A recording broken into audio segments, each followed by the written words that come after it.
Vocês devem estar vendo na tela aí, a tela de abertura. Nós vamos conversar, outra pessoa entrando, nós vamos conversar sobre os heróis desconhecidos da Bíblia, né? E cadê a apresentação aqui? Opa, já entrou. Então, na primeira aula que nós vamos conversar hoje, eu vou colocar para vocês a ideia, né, do que é um herói, qual é o conceito de herói, seus elementos, o que define um herói, né? E a partir desse conceito, nós vamos entrar na ideia do que é um herói. A gente está falando aí de um herói desconhecido, né? Os elementos, né, e as suas definições através da própria cultura popular, de como é que as pessoas conhecem o conceito e a ideia de que é um herói, né. Depois nós vamos apresentar alguns personagens bíblicos que estão enquadrados nessa ideia de que seria um herói ainda desconhecido. Nós vamos passar por esse conceito, né, e tentar ter uma ideia do que é que eu quero dizer com essa noção de um herói desconhecido. E depois a gente vai para a conclusão, para a gente entender como os pequenos atos, as pequenas coisas que a gente faz no nosso dia a dia de participação dentro da igreja, do corpo de Cristo, nos faz alguns como heróis desconhecidos que a gente vai passar por aí pelo texto, tá? Esse curso ele é baseado nesse livro do Heróis Desconhecidos da Bíblia, do Jaime Fernandes Garrido, se vocês quiserem, tem a referência aí para vocês. O nosso curso ele é um pouquinho mais tradicional, o texto do livro ele é um pouco mais, vamos dizer assim, pentecostal, né? Uma linha mais um pouco dos milagres que a gente tem visto aí nas igrejas, mas ele ainda tem um conteúdo interessante, faz algumas referências, porque ele destaca pessoas que a gente normalmente não preza, a gente não olha para elas com tanta atenção quanto eu acho que a gente poderia olhar para essas pessoas, né? Então, é um livro que, se vocês quiserem, tem aí a referência. E aí a gente entra, então, no conceito de herói. O que é um herói, né? Um herói, normalmente, são pessoas, né? Ele tem a ideia do herói, o heroísmo, ele é profundamente arraigado no imaginário humano, né? Das culturas populares. É todo feito de coragem, todo feito de superação, né? Que inspira outras pessoas e que é um exemplo de coragem, né, nos diferentes povos e culturas, eles constituem figuras que são arquétipas, né, são tipos e figuras que vão além daquilo que é específico de uma cultura, né, isso aí é uma coisa difundida em todas as culturas. Situações de guerra, situações de conflitos, são situações que favorecem o aparecimento do ideal do herói, a figura do herói, né, que são momentos propícios para gerar esses feitos que são considerados heróicos.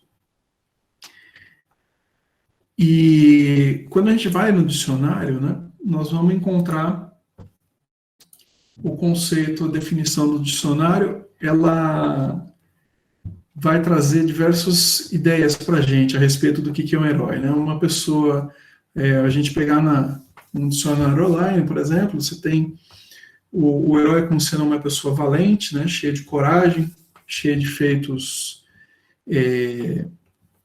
de grandes feitos, né? A gente tem o conceito mitológico, a persona dos semideuses, né, que também tem a ver com a ideia de herói, quando a gente fala em herói, né?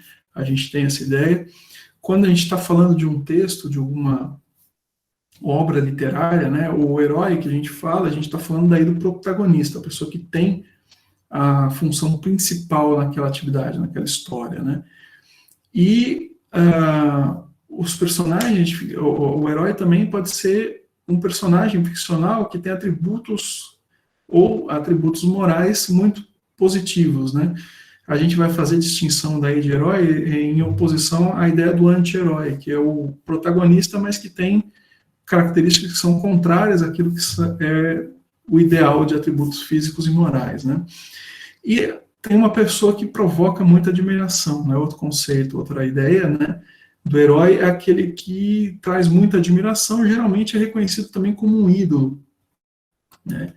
E aí a gente tem o conceito de onde vem a idolatria, né? Uma pessoa que é o centro das atenções ou que é destacada numa atividade.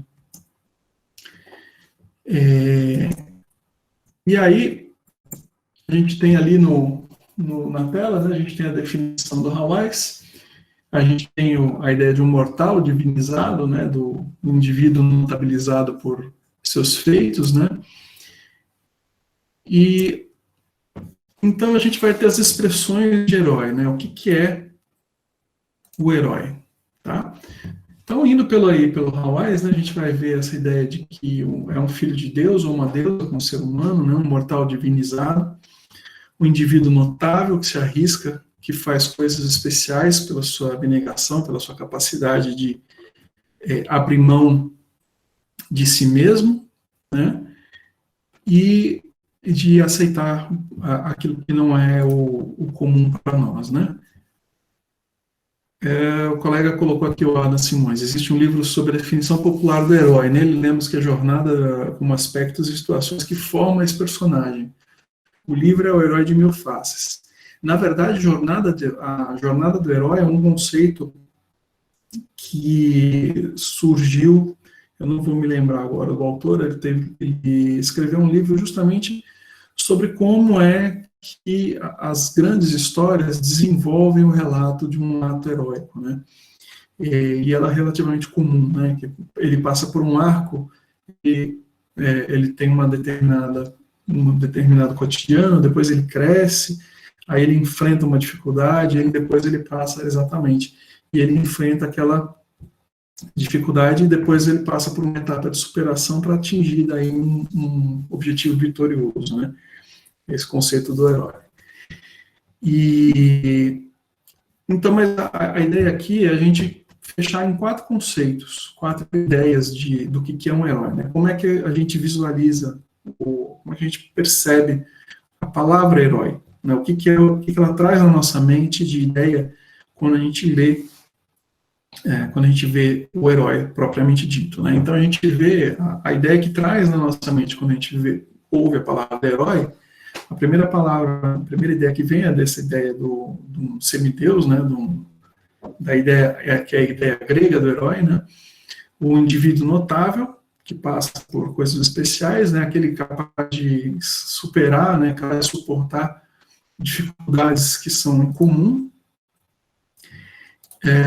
Nós temos também a ideia da figura central, né, que é o protagonismo, a ideia do principal personagem de uma obra, né?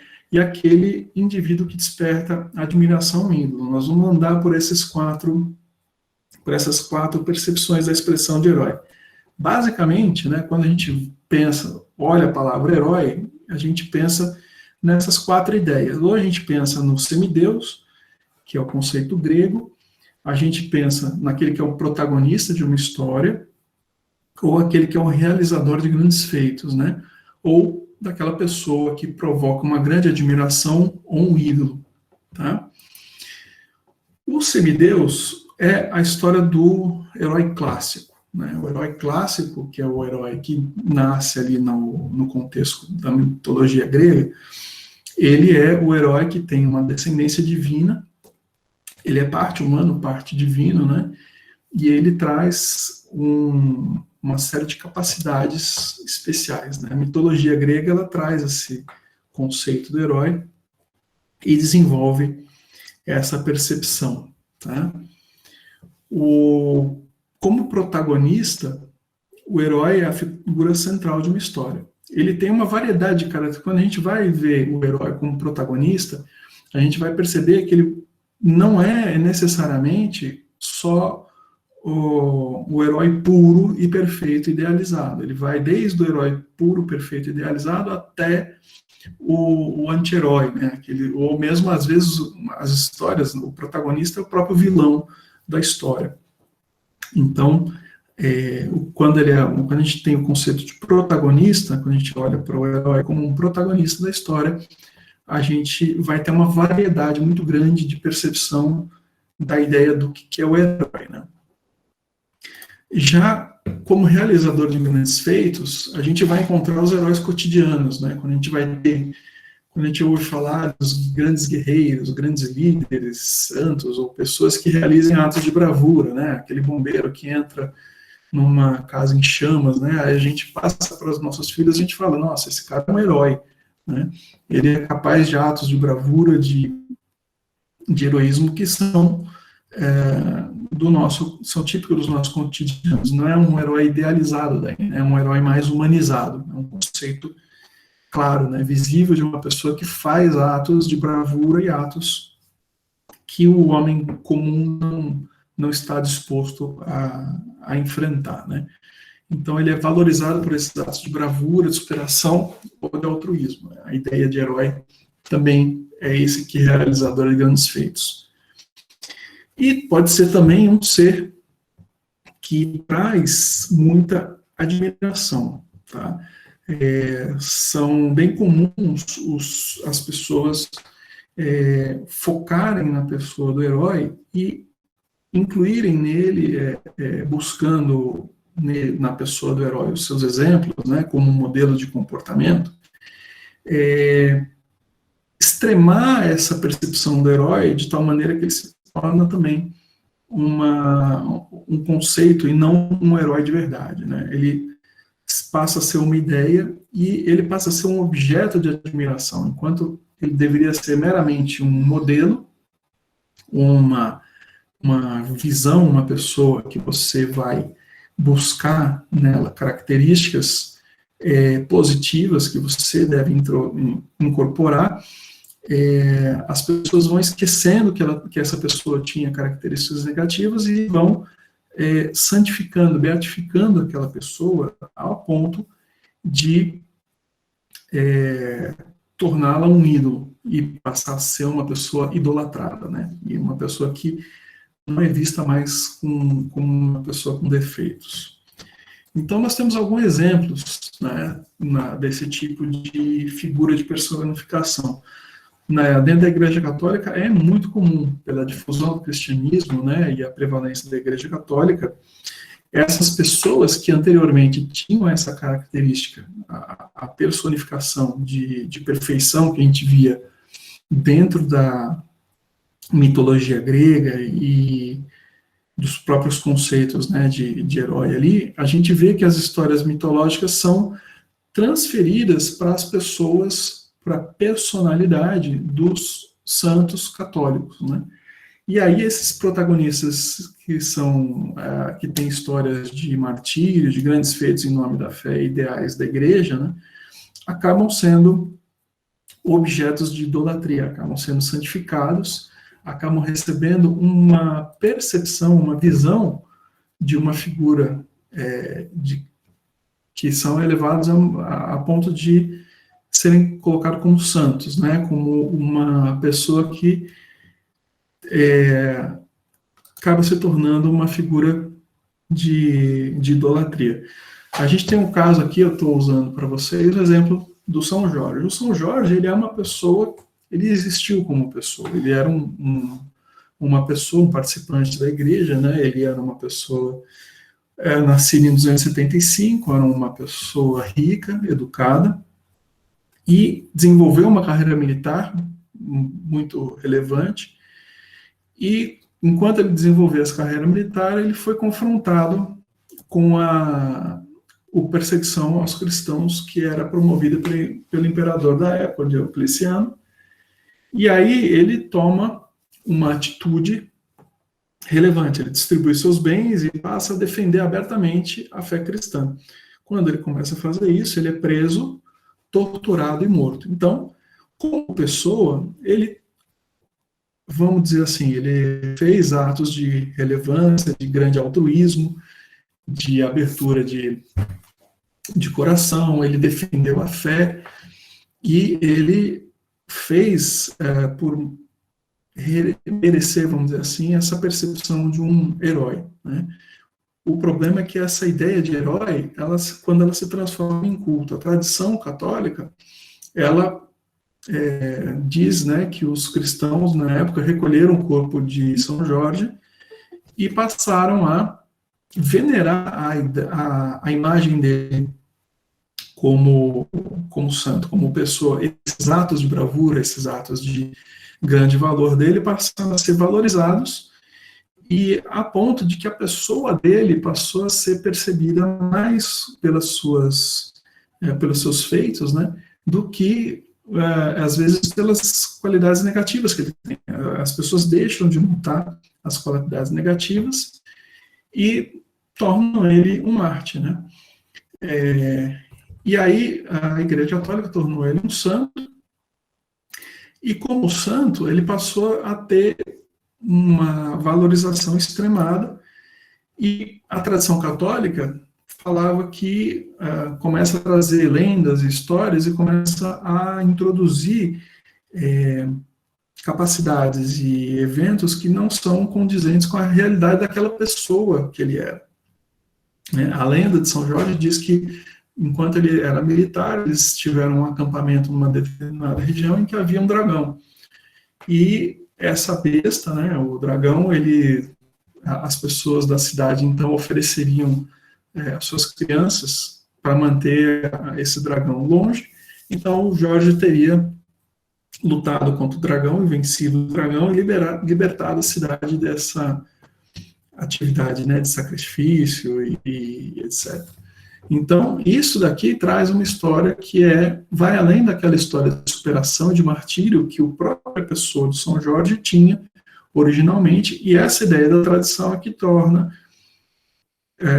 faz ele ir além daquele conceito do herói propriamente dito, né, de uma pessoa que faz grandes atos, e começa a criar uma mitologia que vai além da pessoa e torna ele um santo e um ídolo. O outro exemplo, né, o grande, quando a gente fala de herói, né, o exemplo original que vem da palavra grega de herói aí é o Heracles. Heracles é o nome grego do Hércules latino. Tá? O Hércules é o grande exemplo do herói. Ele é o conceito, ele é o que mais bem traduz a ideia de herói mitológico da mitologia grega, né? Ele era um semideus, ele era filho de Zeus com Alcmena, e ele é também, como a gente estava falando, né, dos 4 elementos, né, do herói, um semideus, a possibilidade dele ser um semideus, um protagonista de histórias, um realizador de grandes feitos, e aquela pessoa que provoca admiração por esses feitos. Então, o Hércules, na história dele, ele traz esses 4 elementos dele para a história grega, né? E ele, ao mesmo tempo, ele traz o elemento de ser um semideus, filho de Zeus com Alcmena. Ele é protagonista de uma história bem relevante, bem conhecida, e nessa história ele realiza grandes feitos, e por isso ele é uma pessoa admirada, ou suas características, seus feitos são objeto de admiração muito grande, né? Então, o Hércules, na história dele, ele passa por uma situação em que ele, como semideus, né, ele, por ser filho de Zeus com Alcmena, a Hera, que era a esposa de Zeus, fica enciumada e ela deixa o Hércules num momento de loucura. O Hércules vai e mata a esposa e seus filhos. E ele busca daí redenção para esse crime dele, né, através desses trabalhos que ele vem a fazer. E aí, nesse desenvolvimento desses trabalhos que ele luta, ele consegue essa vitória, né, e ele realiza grandes feitos nesses trabalhos dele. E daí, as histórias dele levam a ele ser um objeto de admiração. Então, ele é o elemento consumado, ele é quando a gente fala de herói, o conceito original de herói está integralmente traduzido na pessoa ou na história do Hércules, né? Então, quando a gente tem a ideia de um herói, a gente pensa nesses 4 elementos. Recentemente, a ideia do herói ela é reciclada ao longo do tempo. Ela não é uma imagem fixa, né? A percepção de herói, como a gente estava falando dos santos, né? Aquilo que era comum da concepção do herói na história grega, ela ao longo do tempo vai se desenvolvendo e migra para os santos das igrejas católicas. E isso ao longo do tempo vai se traduzindo em pessoas que são admiradas no heroísmo. E aqui, quando a gente chega no mundo moderno, a gente continua com a ideia dos heróis, né? A gente continua com essa ideia do herói transitando na cultura popular. E, modernamente, a gente vai ver o quê? A gente vai ver os super-heróis. A gente vê agora os filmes da Marvel, filmes da DC fazendo grande sucesso aí na cultura popular, porque eles atualizam essa ideia do herói para o nosso mundo moderno, né? A ideia dos super-heróis, eles estão diretamente associados às histórias em quadrinhos, né? Que eles são a versão moderna desses deuses mitológicos, e o conceito dele vem se desenvolvendo ao longo dos séculos. Nos anos 30 é que você tem a concepção, surge, na verdade, a história em quadrinho como um meio de divulgação de histórias, né? Nos anos 40, esses personagens passam a ser usados como forma de publicação e divulgação, né, da questão militar, né, da guerra, em função da Segunda Guerra Mundial, para a difusão dos valores que eram favorecidos nos aliados, né? E tentar valorizar o esforço de guerra, aquela coisa toda da época dos anos 40. Aquilo que foi desenvolvido durante a guerra, nos anos 40, ele se propaga muito nos anos 50, daí você tem a valorização da cultura americana muito forte nos anos 50, né, pela riqueza e o crescimento, e você tem, então, a concepção desses heróis, e acontece nos anos 50, porque aquele perfeccionismo, aquela santificação da pessoa do herói que a gente estava falando da Igreja Católica. Aqueles heróis passam a ser seres com alguns elementos de perfeição, né? O Superman, por exemplo, é o elemento máximo disso, com um Hércules, né? Ele tem um ideal, ele representa um ideal e o comportamento dele se traduz nesse ideal de perfeição, né? E ele passa a ser uma espécie de ídolo moderno. Anos 60 e 70, a gente tem uma diminuição um pouco do interesse das pessoas pelos super-heróis, porque nos anos 60 e 70 a gente tem aquela questão da contracultura. Então, é muito frequente o nascimento de histórias de heróis que estão desconectadas desses super-heróis e mais conectadas com a questão de confronto cultural, de você se opor a uma ideia de cultura que era comum na época, mas quando chega nos anos 80, existe uma revigoração dessa ideia do herói, do super-herói, na verdade, com uma fusão dessas ideias dos anos 60 e 70, né, de que o herói ele era diferente daquela realidade idealizada, e você tem uma humanização da pessoa do herói.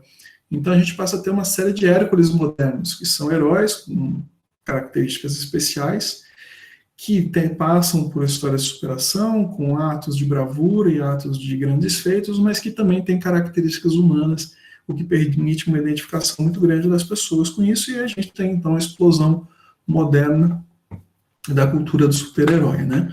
Mas, na verdade, nada disso é diferente daquilo que era a pessoa do Hércules, né? E que isso desenvolve ao longo do tempo e chega até nós hoje na pessoa dos super-heróis.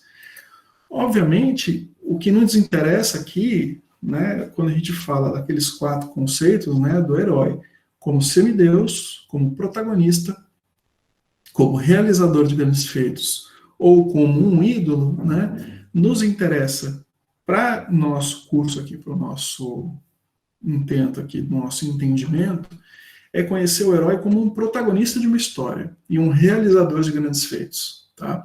Quando a gente vai entrar no contexto bíblico, obviamente, a gente não tem o interesse de entender um herói para além da sua humanidade, né? Nós não temos o interesse de olhar para ele como um ideal mitológico, nem indo para uma admiração extremada, porque isso vai se verter em idolatria. Então, quando a gente entra no texto bíblico, nós temos também que ter o cuidado de perceber, mesmo quando a gente fala dos heróis da fé, quando a gente fala de heróis, de pessoas destacadas do texto bíblico, e pelo texto bíblico a gente busca nessas pessoas características e valores que devem ser reproduzidos na nossa vida, nós não podemos deixar de entender que estes eram seres humanos com qualidades e defeitos como nós, e que não podem ser vistos como ídolos, né? E, obviamente, a gente não pode percebê-los como semideuses, né? Como pessoas que têm em si um poder especial, uma capacidade que vai além do natural. Porque toda vez que a gente vê no texto bíblico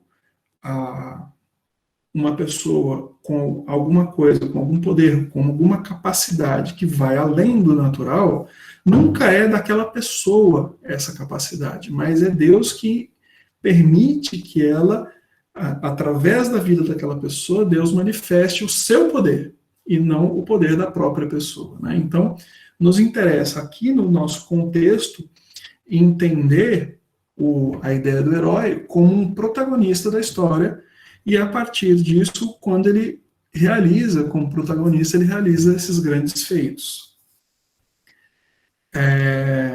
Isso, exatamente. O Fabrício está colocando aqui, entender o conceito do herói bíblico em seus termos e conceitos, distinguindo do conceito grego, que é muito importante. Exatamente, a ideia é essa, né? Então, a gente traduzir esses 4 elementos, a gente precisa ter essa clareza que nós vamos ficar com 2 deles, né? Nós vamos abrir mão do conceito do semideus e vamos abrir mão do conceito do ídolo, né? E vamos ficar com aqueles que são protagonistas de uma história e que, por realizarem grandes feitos, são os protagonistas daquela história específica, tá? No contexto bíblico, né, nós vamos ver, então, diversos personagens que vão se enquadrar nesse conceito, nessa ideia, nessa nossa classificação de herói, né? Vão ser diversos personagens que vão transitar no texto bíblico, que são protagonistas das suas histórias, que são realizadores de grandes feitos, e por isso são pessoas que são admiradas, né? Essas pessoas, esses heróis bíblicos, essas pessoas que têm uma história de superação, que têm uma história de significado, e que são protagonistas dessas histórias, é muito comum que eles sejam objetos de estudo e que, através do estudo dessas pessoas, nós vamos tirar valores, ensinamentos e os princípios que são norteadores daquilo que a gente considera como elementos de comportamento que balizam a vida cristã. Então, a gente olha para uma pessoa de Davi, por exemplo, considera ele um herói, e fala, puxa vida, essas características do Davi são características que eu devo perseguir para a minha vida. E aí eu vou buscar o desenvolvimento dos meus comportamentos, da minha história cristã, olhando para uma pessoa de Davi. Ou então olho para um Moisés e falo assim, puxa vida, essas características do Moisés são características importantes que eu quero desenvolver na minha vida, né? Paulo, por exemplo, né? E assim por diante, a gente vai olhando para esses personagens e a gente tem que entendê-los não só como protagonistas, mas é como eu estou falando para vocês, se a gente pega uma pessoa fora do contexto bíblico, é muito fácil para ela olhar para essas pessoas e dar para elas um ideal de perfeição, um ideal de santificação, principalmente na Igreja Católica, a gente não visualiza Davi como um cara falho, como um cara que peca, que falha e que erra também, tanto quanto acerta, né? Mesmo o Paulo, Pedro, né, os apóstolos, é muito incomum fora do ambiente evangélico, quando você lê o texto das Escrituras, as pessoas perceberem as características de um Pedro irado, né? Um Pedro que tira da espada e tenta lutar pela vida de Cristo, né? E quando o próprio Cristo fala, não é esse o caminho que a gente vai, nós vamos seguir um outro caminho. Então, é muito comum pessoas, mesmo olhando para o texto bíblico, acabarem vendo essa percepção do herói, do protagonista, como uma versão idealizada daquela pessoa. Então, nós vamos ter esse cuidado de não entrar nessa percepção idealizada dos heróis, dos protagonistas, né, das pessoas que nós vamos conversar aqui, e daí a gente vai tentar segurar essa ideia do herói. Né? Então, que eu estava falando, né, já que entender o personagem bíblico como figura heróica não o torna ser mitológico, né, nem semideus ou feitos, mas vai evidenciar também uma opção estilística do texto bíblico. Né? Quando a gente vê essa percepção de que eles são os protagonistas da história, a gente está vendo uma forma de escrita que é muito comum nos textos ocidentais. Quando a gente entra na cultura ocidental, a gente vai ver que essa linha de escrita, de protagonismo, de destaque das pessoas, dos heróis bíblicos, dos personagens bíblicos, isso é reproduzido na cultura ocidental ao longo do tempo. Não que nós aqui estejamos trazendo a cultura ocidental para o texto bíblico, ao contrário, a cultura ocidental é que reproduz constantemente o estilo de escrita do texto bíblico. Isso está introduzido, está dentro da nossa cultura, né, da nossa ideia cultural de percepção de herói. E a gente reproduz essas histórias. E aí a gente vai visualizar essas histórias ao longo do tempo. Tanto é assim que funciona, que é comum a gente ouvir consideração a respeito daquela lista de personagens, né, que estão, por exemplo, no texto de Hebreus 11, ser chamada da galeria de heróis da fé. Quando a gente ouve falar, né, de Hebreus 11, não é raro a gente ouvir as pessoas falarem nos heróis da fé. E quando a gente vê esse texto, né, a gente vê que o texto de Hebreus, ele tem o objetivo de apresentar naquela vida, naqueles hebreus, a superioridade da aliança em Cristo. Essa é a finalidade do texto de Hebreus. Mas o autor do texto de Hebreus, ele apresenta uma lista de personagens que ao longo do Velho Testamento, né, então eles são protagonistas do Velho Testamento, eles serviram a Deus em atos superlativos de fé. Né? Então, são grandes feitos com os quais nós nos identificamos e nós tornamos essas pessoas exemplos de procedimento, de comportamento e exercício de fé que nos causam admiração. Então, são pessoas que estão ali traduzidas no texto de Hebreus 11, são pessoas que têm essa característica do herói. Né? Eles são protagonistas e autores de grandes feitos e objeto de admiração. Tá? A gente tem, se a gente puder abrir lá no texto de Hebreus 11, né, nós vamos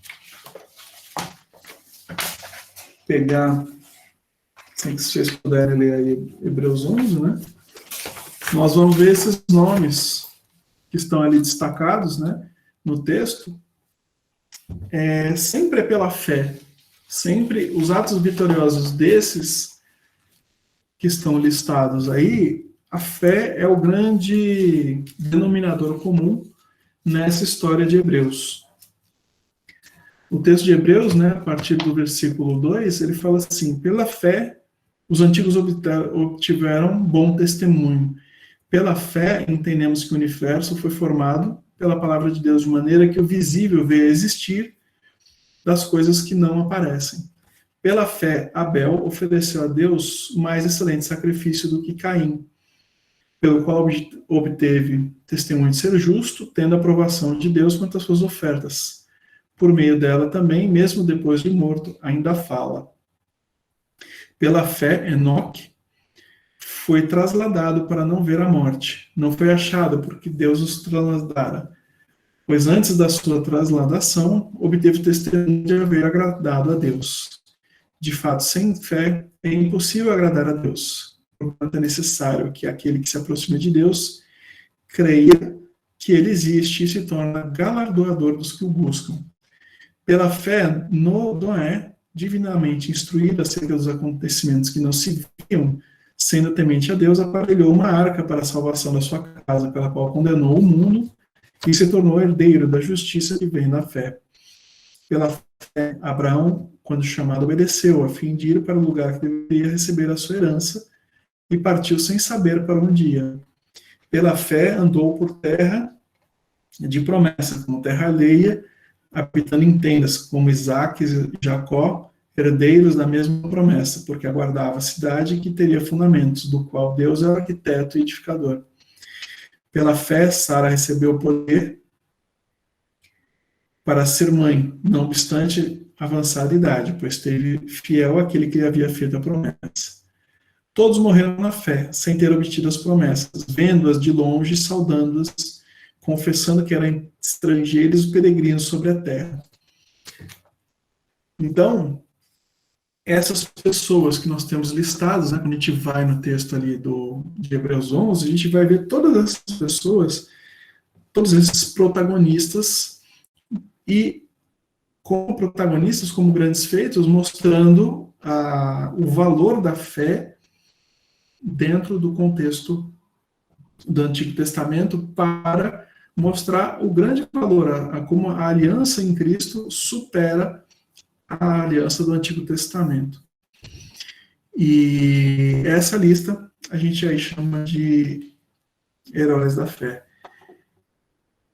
Nós temos um horário, não sei se a gente vai seguir até as 11, nesse formato. Normalmente eu estaria na aula, eu teria dado intervalo, e depois na volta do intervalo a gente poderia ainda conversar um pouquinho sobre o texto, antes de eu entrar na próxima aula. São 10h15 agora. Vocês querem perguntar alguma coisa? Querem abrir o áudio, conversar alguma coisa, perguntar alguma coisa, comentar alguma coisa? Ou vocês preferem seguir adiante e a gente continua no texto da aula? Porque hoje seria até aí, porque senão você já vai entrar no assunto da próxima aula. Alguém quer perguntar alguma coisa? Quer comentar? Vamos direto? Tá. O problema de vamos direto é que eu vou ficar com uma aula faltando daí. Eu tenho medo de seguir muito mais adiante e a gente eu acabar esgotando o assunto antes da hora. Então tá legal. Vamos embora então. Tá? Bom, aí, heróis desconhecidos, né? A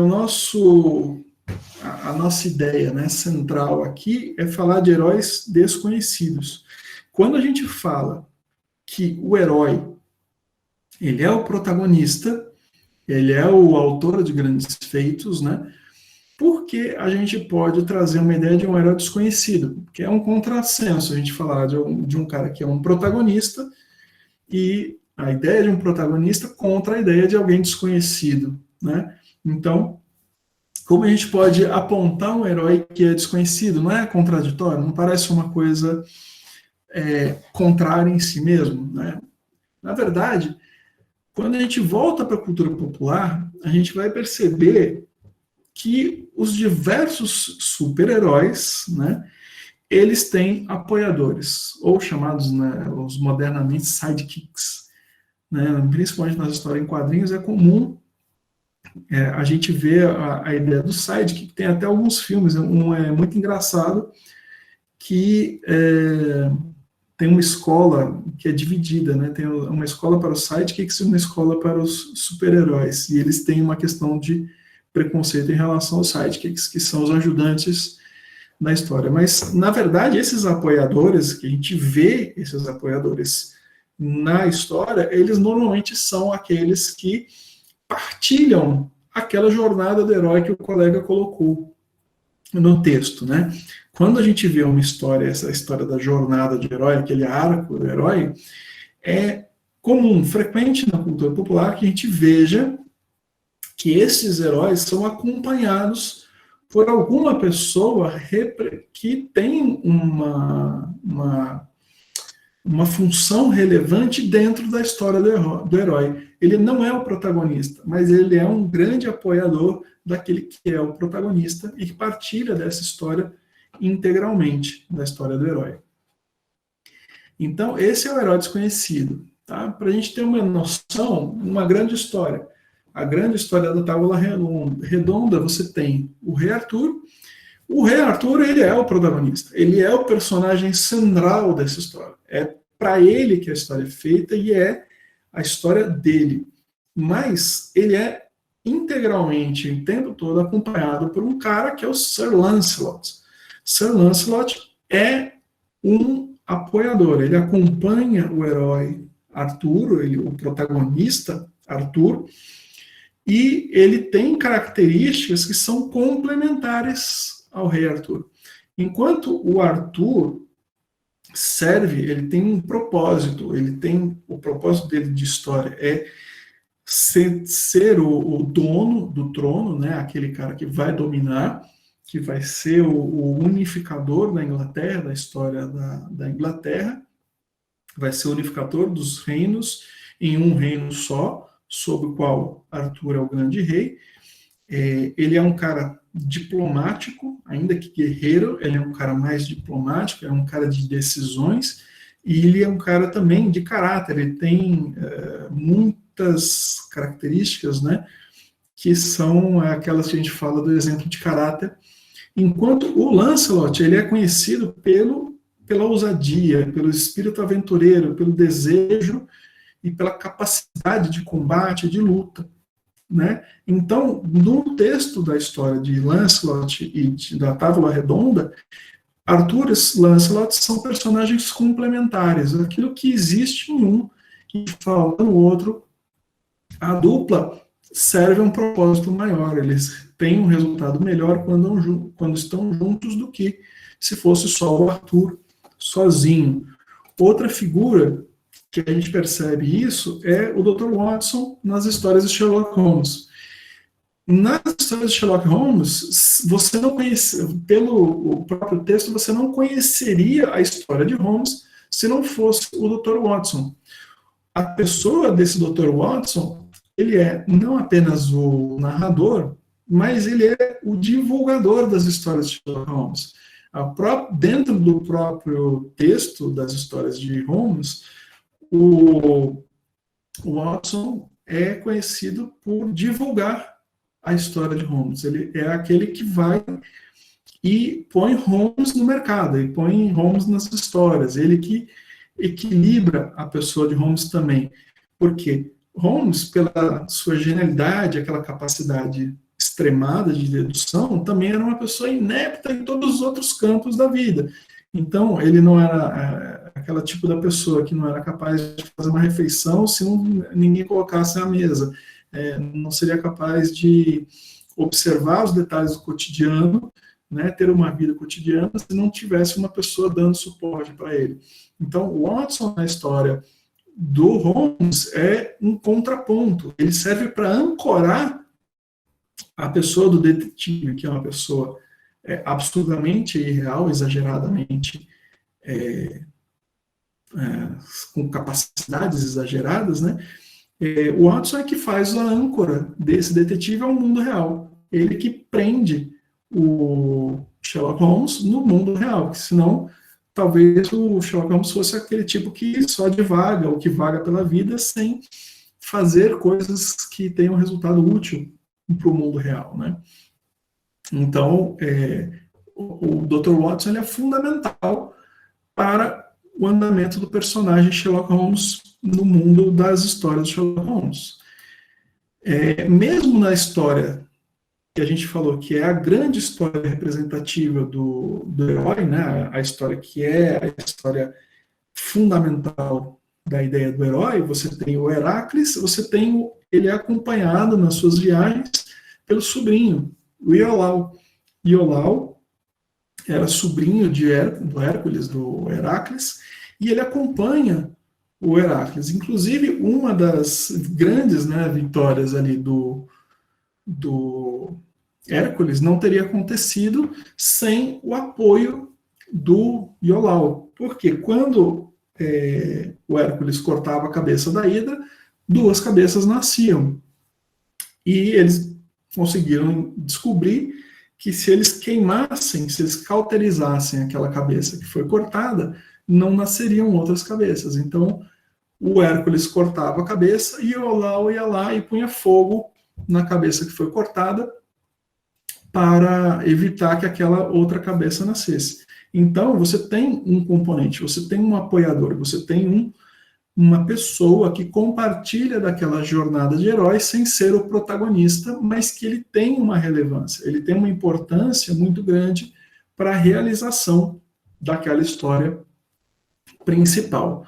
Outro personagem que eu gosto muito, né, a gente conhece a história do Senhor dos Anéis, não sei a que ponto vocês conhecem, estão acostumados com essa história, mas o Tolkien era um católico fervoroso e ele é o cara responsável pela conversão de um outro grande autor, que é o C.S. Lewis. C.S. Lewis e Tolkien eram amigos, compartilhavam de um cargo na universidade em Londres, e eles, nas suas caminhadas, tinham discussões sobre religião, e isso levou à conversão do C.S. Lewis. C.S. Lewis é um grande autor de textos evangelísticos, né? E é um dos grandes filósofos religiosos da modernidade, e é autor do livro do Crônicas de Nárnia, né? E essa ideia do C.S. Lewis, né? Do Tolkien, ele traz muitos elementos na história do Senhor dos Anéis que a gente pode identificar com alguns textos cristãos. O que eu gosto aqui nesse texto do Senhor dos Anéis é que a pessoa que foi responsabilizada, ou seja, que recebeu a missão de destruir aquele anel, que era o anel do mal lá, que tinha os poderes malignos, né? Ele recebe a tarefa, quem recebe a tarefa é esse Frodo. Só que ele é acompanhado em todo o tempo por essa figura do Sam Gamgee. E ao longo da história, nós vamos ver o Frodo sobrecarregado e com muita dificuldade para resistir às tentações que aquele anel trazia de mal para ele. E o Sam é a pessoa que alimenta, ao longo da viagem, a percepção de resiliência, de equilíbrio. Ele sustenta o herói ao longo de toda a viagem. Então ele fica lembrando dos valores bons, dos ideais, daquilo que o Frodo deve seguir, que é o motivador dele de querer destruir aquele anel da maldade, né? Porque se não fosse pelo apoio, pelo suporte do Sam, o Frodo teria tomado para si o anel e teria sido seduzido pelo peso, né, pelo peso da maldade, pelo peso do poder que aquele anel oferecia para ele, né? Exatamente, as Crônicas de Nárnia é uma mensagem evangélica revestida de uma história de fantasia com elementos mitológicos. Exatamente. Então, quando eu estou falando desses heróis desconhecidos, que a gente vai entrar no texto das Escrituras para conhecê-los, né? De um modo extremamente semelhante a esses que a gente vê no texto da cultura popular, nós vamos ver que os grandes personagens bíblicos, eles também se fazem acompanhar por apoiadores, pessoas que participam das suas missões e que são sustentadores dessa missão, e que dão o suporte, muitas vezes, para que aquele herói possa seguir adiante com a sua função de apoiadores, né? Vamos lá, então. Nós temos dois grandes exemplos que a gente vê de cara, né? A primeira questão, a primeira pessoa significativa que a gente vai ver, que a gente vai encontrar, é o Moisés e Josué, né? Josué era uma pessoa que constantemente estava ligada a Moisés como discípulo, como apoiador. Ele era o primeiro em comando ali, né? Era que dava suporte para Moisés em todas as coisas. Enquanto Moisés ordenava o combate, quem ia adiante como general era Josué. Quando Moisés sobe o monte, Josué fica aos pés do monte para garantir que nada subisse ou que nada interrompesse aquela ida, né, do Moisés ao monte. Então, nós temos o Josué participando integralmente no texto ele participa integralmente do texto de Moisés.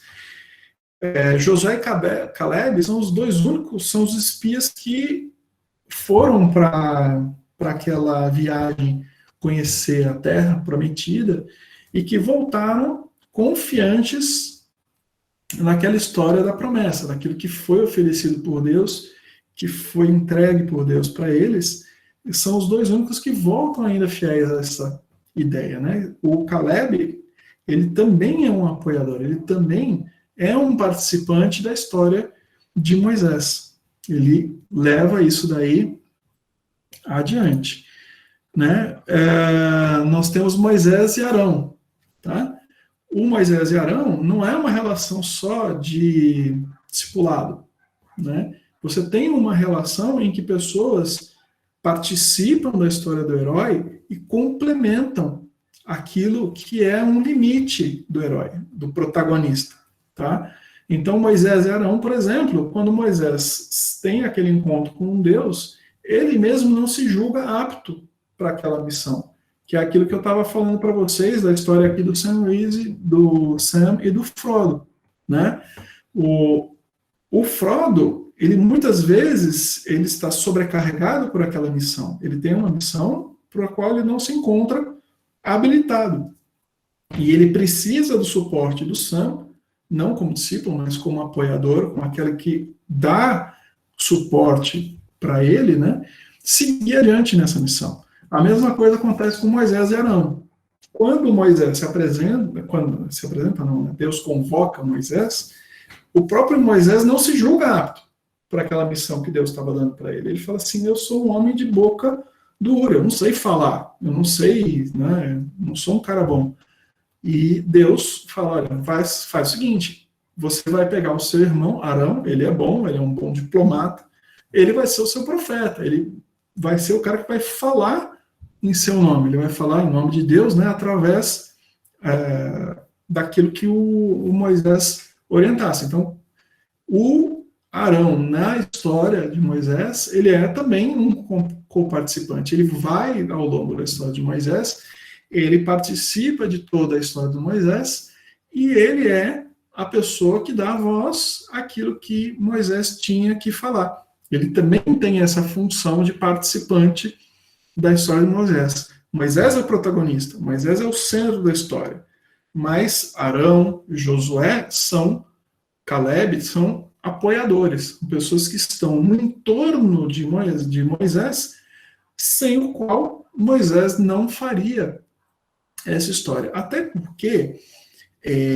o que eu quero trazer para vocês é a percepção que os heróis desconhecidos da Bíblia são homens e mulheres que, direta ou indiretamente, participaram da história bíblica, contribuindo para os feitos daquele que nós consideramos heróis. Então, eles não são só os discípulos. Claro, discípulo é aquele que é intimamente ligado ao mestre, aquele que é o herói, o protagonista central. Mas eu quero que vocês entendam o seguinte, O propósito do herói é levar adiante a vida destes heróis desconhecidos. Enquanto que, se não fosse por esses heróis desconhecidos, este herói não existiria. O que eu quero dizer com isso? De nada adianta a gente falar de um Moisés se não houvesse um povo a ser resgatado, né? E se este povo a ser resgatado não fosse participante com Moisés dessa caminhada, este povo não seria, não haveria motivo para o Moisés ir adiante, né? Quando Deus fala assim, pera, esses caras estão pecando, né? Vou destruir todos e vou começar uma história nova com você, Moisés. E Moisés fala, para, Deus, espera um pouquinho. Se você fizer isso, você vai ser visto como um Deus malvado perante as outras nações, né? Faz o seguinte, vamos tentar corrigir esse povo. E Deus vai lá, Moisés intercede pelo povo, e o povo, então, passa pela punição, pelo castigo de ficar 40 anos no deserto, e eles desenvolvem daí um relacionamento com Deus nas suas próximas gerações, a ponto de tornar-se uma nação digna de entrar na Terra Prometida. O que eu quero dizer é que existe uma estreita relação entre a existência do herói e aqueles que são o objeto do ato heróico, né? Então, todo o povo que está no entorno, né, obviamente existem pessoas mais próximas, mais distantes, mas todas elas são o motivo do herói existir, lutar para levar esse povo à vitória, né? Então, e esse povo, a ideia aqui do herói desconhecido é que parte desse povo ele tem como função contraparticipar, ou dar o suporte à ação do herói e levar adiante esse propósito também junto com ele, ser participante dessa jornada, tá? Esses heróis desconhecidos são aqueles que participam desses grandes feitos dos que a gente considera os heróis. Eles são os coadjuvantes, né? São personagens secundários, mas eles trazem ao herói força, direção, equilíbrio, né? E são destacados pela lealdade aos mesmos propósitos do herói. Então, a gente vê na pessoa de Josué uma grande lealdade, um grande propósito de seguir com o destino daquele idealizado, né, encaminhado pela pessoa de Moisés. A gente vê a participação dele nessa intenção, nessa vontade. Então, nós vamos andar pelo texto bíblico buscando essas pessoas, esses secundários, esses que participaram junto com o herói para buscar uma vitória, no caso, uma vitória em fé, em luta por aquilo que era o propósito de Deus, né? Buscar o cumprimento do propósito de Deus e da palavra. Bom, agora são 10h37. Se eu seguir adiante, nós vamos nós vamos acabar em 2 aulas, né? Então, eu prefiro parar por aqui. Esse tempo que a gente teria de diferença seria o tempo do intervalo, né, do curso, e a gente encerraria por hoje. Se vocês quiserem comentar, quiserem perguntar alguma coisa, quiserem conversar, podem abrir o áudio. A gente tem tempo sobrando aí para vocês falarem ou comentarem se quiser alguma coisa. Se não quiserem, a gente em seguida encerra. Oi, Felipe. É o Erasmo aqui, tá me escutando? Opa, claro. Tudo bom, Erasmo? Tudo bom. Quanto tempo, hein? Pois é, rapaz. Não, eu só queria te dizer que muito, muito legal, sabe? Essa perspectiva, né? Dos heróis desconhecidos, dos coadjuvantes, né? Nunca tinha pensado em explorar isso em mais detalhes, né? Então, gostei bastante do tema, bem interessante, tá? Legal, obrigado. Uhum. A gente vai... a percepção é exatamente essa, né? que a gente foca tanto naqueles heróis, a gente foca nas pessoas principais, né, no personagem principal, e a gente esquece das outras pessoas que dão suporte para esse personagem principal. A grande relação que eu faço, né, e que eu acho, e que eu quero destacar no fim das contas, né, quando a gente chegar no final do texto, é a própria relação da igreja com os pastores, por exemplo, né? A gente olha para pastores, para as pessoas de pastores, para a função deles, né? E muitos, na nossa igreja isso não é tão prevalente, mas existem igrejas em que você tem pessoas que são, eu sou como você tinha a questão do Apolo e do Paulo, né? Eu sou de Apolo, eu sou de Paulo.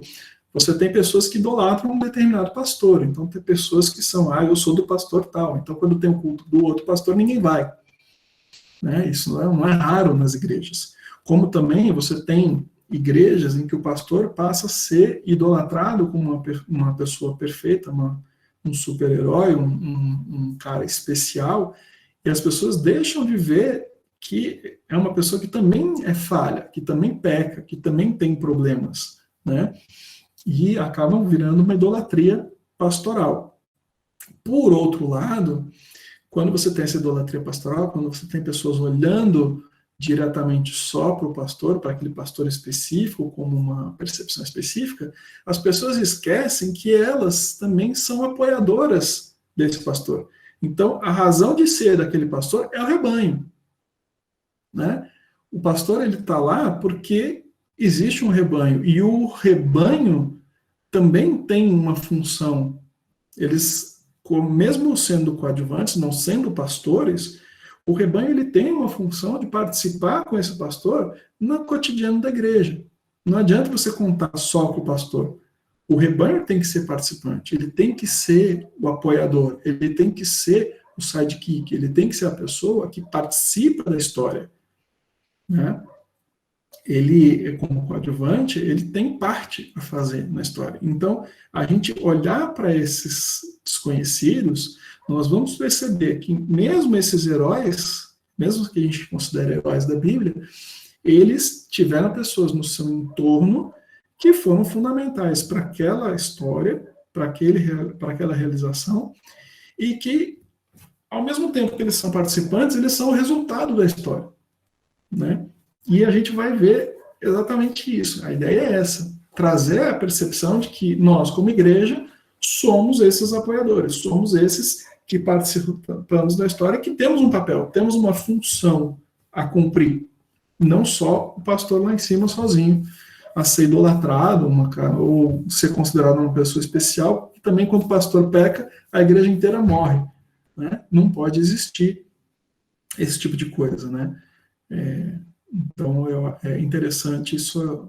A ideia é essa, né, do herói desconhecido, é trazer essa identidade daqueles que acompanham o herói, que acompanham aquele personagem principal, com o restante da igreja, como heróis desconhecidos. É isso. O pastor está na igreja, comunidade de pessoas, assim como a igreja está para o pastor. É uma relação simbiótica, o colega colocou aqui. Quem que quer falar? Abriu o áudio aí? Pode falar. Meu nome é Adam, tá? Pode falar. Só um comentário mesmo, a partir da sua fala, que um outro caso bem importante também ali na parte da igreja, da comunidade como igreja, é o caso de Priscila e Áquila, né? Que contribuíram ali efetivamente para a igreja, enquanto Paulo estava preso, né? Exatamente, nós vamos ver esses exemplos daí. A ideia é transitar por esses exemplos da história no texto bíblico e conhecer essas pessoas, esses personagens secundários aí.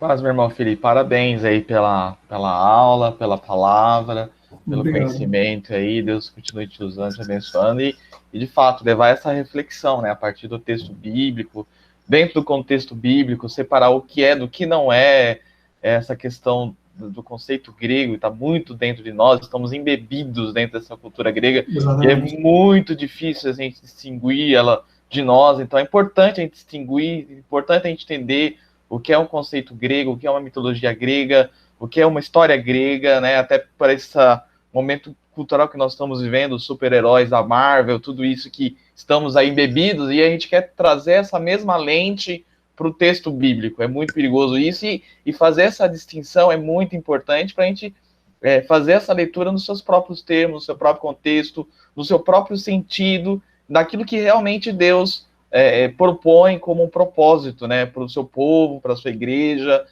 para cada um de nós, né, quem são os heróis, o que se faz, a linha, vamos dizer, o sentido da história bíblico, né, como que Deus encaminha a história por um sentido, né, o telos, né. Então, muito boa, muito profunda, e me abrindo muitas ideias, muitas coisas na cabeça aqui. Parabéns, Felipe, Deus continue te usando aí nas próximas aulas, estarei ansioso por isso. Obrigado. É gostoso isso, né? Eu nunca... A minha visão sempre foi eu nunca evitei que meus filhos vissem determinados filmes, chegar e falar assim, não, proibido esse filme, proibido aquele outro, né? A minha percepção era sempre acompanhá-los, né? Assistir o filme juntos, né? E quando terminava o filme, a gente chegava e falava assim, então, você lembra aquele pedaço que aconteceu assim, assim, assim? O que você acha, né? E aí a gente ia desenvolvendo esse contraste que você falou. Olha, isto aqui é uma coisa cultural, isso aqui é uma coisa de Deus, isso aqui é uma coisa que é contrária a Deus. E a gente ia fazendo isso, né? Foi muito legal uma vez, quando a minha filha foi daí sozinha, começou a ir sozinha no cinema com as amigas, né? E um dia ela chegou em casa brava comigo, né? Falou assim, pai, hoje eu fui no cinema, né? E aí eu assisti o filme com as minhas amigas, né? E eu fiquei bravo porque durante o filme eu comecei a pensar, isso que que ela tá falando, assim, assim, assim, é fora da vontade de Deus. Eu falei, tá ótimo, agora eu tô tranquilo, então.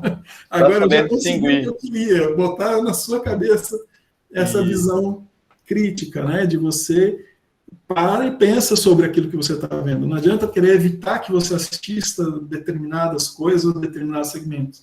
O que interessa é que você veja e julgue. Né? A palavra diz, né, para a gente julgar todas as coisas e reter aquilo que é bom. Né? Sim, exatamente. Joga fora. Então, mas a gente tem que ter esse julgamento, a gente tem que ter esse senso crítico de entender aquilo que a gente está recebendo, triar e conhecer, né? Porque muitas coisas às vezes são interessantes. É como eu estava falando ali do texto do Senhor dos Anéis. O Senhor dos Anéis, muita gente rejeita completamente o filme, fala, não, aquilo lá é completamente fora da vontade de Deus, mas tem altos... eu tenho um livro de um cara que é cristão, e ele fala assim, o cristianismo no Senhor dos Anéis. Não que a história tenha um propósito cristão, não que a história tenha uma visão cristã, eu não posso almejar isso, mas que há elementos interessantes para você até pregar o cristianismo usando o Senhor dos Anéis, com certeza. Né? E quando a gente vai pregar, inclusive, no sentido evangelístico, né, a gente tem que ter linguagem, né, para a gente falar com uma pessoa. Se você conseguir falar de cristianismo nesse Senhor dos Anéis, todo mundo conhece hoje o Senhor dos Anéis, as pessoas gostam, se interessam, né? E você pode trazer esses elementos como uma cunha para entrar na mente da pessoa e conseguir explicar para ela todo o contexto bíblico. E isso é interessante, né? Você ter essa percepção.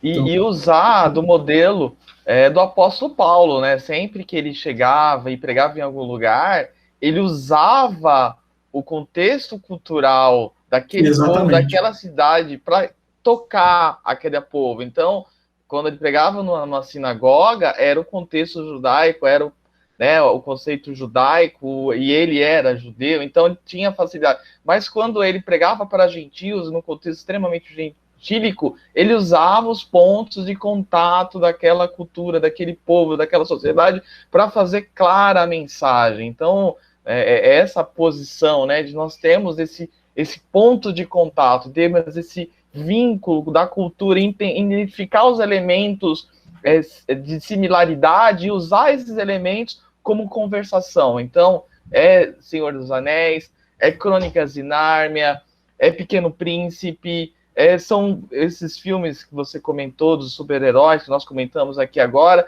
que na hora que a gente for conversar, a gente tem esse ponto, puxar isso como gancho e fazer contato, e estabelecer comunicação, né? Deus se faz comunicável, né, de uma linguagem entendível, né? É menos crentez, né? Eu falo crentez no sentido, né, muito fechado, muito hermético, muito linguagem própria, e fazer uma linguagem conhecida, de aproximação com a cultura. O negócio é ser sábio, para a gente conseguir distinguir uma coisa da outra. Basicamente é isso, a gente ter esse centro crítico para discutir e conseguir apresentar a palavra sabendo que não são as mesmas coisas, né? Que a gente consegue fazer distinção entre um elemento e outro, né? Até onde isso está correto, até onde aquilo lá está fora da vontade de Deus, para a gente poder apresentar para as pessoas. E a igreja voltar a ser ouvida, né, pela sociedade, sim, como opinião, como uma voz cultural importante, né? Nesse momento de pandemia, ouve-se muitos, mas poucos ouve-se a igreja, infelizmente, porque poucos elementos culturais de contato nós temos, né? E precisamos ter esses elementos culturais com a sociedade, com as pessoas, com a política, com a educação, com a economia, com a filosofia. Precisamos conversar com a filosofia. Estamos aí, Leandro Carnal, Luiz Felipe Pondé, Cortella, falando a bem a direito, muitas coisas boas, muitas coisas precisas, exatas, mas muitas coisas nós poderíamos estar falando também, e muitas coisas nós poderíamos fazendo o devido contraponto. Precisamos de pessoas que conversem também nesse campo também. Muito obrigado aí, pastor. Imagina. Felipe. Alguém mais? Podemos encerrar? Todos bem? Então vamos encerrar por hoje. Eu quero agradecer os comentários. Na próxima aula a gente vai explorar então esses personagens, essas pessoas. Nós vamos entrar mais no texto bíblico, daí agora com essa percepção de quem são os heróis, os protagonistas, né, quem são seus apoiadores, aqueles que estão no entorno da pessoa do herói, e vamos estudar daí então o texto bíblico para conhecer essas pessoas, esses personagens, esses valores que eles trazem para a gente como igreja, né? Eu quero orar com vocês para encerrar. Senhor Deus, nós te agradecemos por esse tempo, Senhor, que eu te agradeço que tenha sido um tempo agradável para os nossos irmãos, Senhor, que toda palavra que foi exposta aqui, Senhor, possa ser uma semente, Senhor, que cresça no coração de cada um para fazer o crescer da tua palavra, Senhor, em nome de Jesus. Nós te agradecemos e te louvamos por esse tempo, Pai.